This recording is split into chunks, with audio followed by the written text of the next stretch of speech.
1973 दुनिया एक energy crisis का सामना कर रही थी।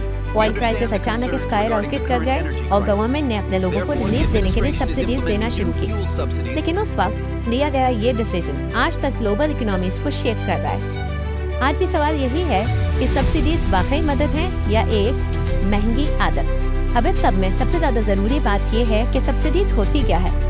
सब्सिडी असल में गवर्नमेंट के दिया हुआ फाइनेंशियल सपोर्ट होता है। जब किसी प्रोडक्ट या सर्विस की मार्केट प्राइस को आर्टिफिशियली कम किया जाता है तो उसे सब्सिडी कहते हैं। ये क्रिएट करता है प्राइस डिस्टॉर्शन, यानी डिमांड और सप्लाई के नेचुरल बैलेंस को चेंज कर देना।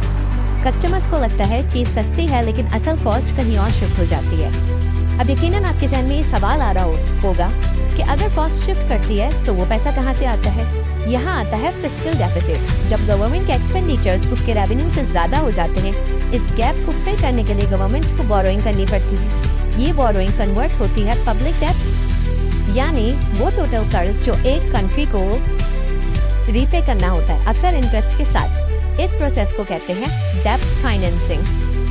यहाँ मैं आपको ये बताती चलूँ कि हर सब्सिडी का एक हिडन एंगल होता है जिसे कहते हैं अपॉर्चुनिटी कॉस्ट। ये वो वैल्यू है जो हम लूज कर देते हैं जब हम एक ऑप्शन चूज करते हैं दूसरे के ऊपर। जब गवर्नमेंट बिलियन सब्सिडीज पर खर्च करती है तो वही पैसा एजुकेशन, हेल्थ केयर या इंफ्रास्ट्रक्चर जैसे सेक्टर्स में इन्वेस्ट नहीं होता, यानी शॉर्ट टर्म रिलीफ के लिए लॉन्ग टर्म ग्रोथ सैक्रिफाइस हो जाती है। यहाँ एक और बात जो बहुत जरूरी है जानने की वो है इकोनॉमिक इनएफिशिएंसी, जिसको सब्सिडीज लीड करती हैं, यानी रिसोर्सेज का ऑप्टिमल यूज नहीं होता। जब चीजें आर्टिफिशियली सस्ती हो जाती हैं तो ओवर कंजम्पशन होती है। इसे कहते हैं एलोकेटिव इनएफिशिएंसी। फिर आता है मोरल हैजर्ड, जब लोग ज्यादा रिस्क लेते हैं या वेस्ट करते हैं क्योंकि उन्हें लगता है कि कॉस्ट वो खुद बेयर नहीं करेंगे। और ये डिसऑर्डर कहलाता है मार्केट सिग्नल्स, जो नॉर्मली प्राइसेस के जरिए प्रोड्यूसर्स और कंज्यूमर्स को गाइड करते हैं। Result over production, miss allocation और लॉन्ग टर्म इंस्टेबिलिटी।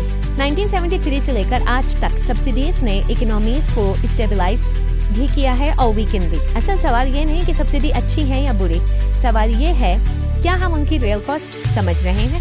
क्योंकि हर सब्सिडी एक इल्यूजन क्रिएट करती है कि चीज सस्ती है, लेकिन रियलिटी ये है कोई भी सब्सिडी फ्री नहीं होती, बस उसका बिल डिलेड हो जाता है। मैं हूँ फाइनेंस डिकोडर और ऐसी मजीद वीडियोस देखने के लिए मुझे फॉलो कीजिए।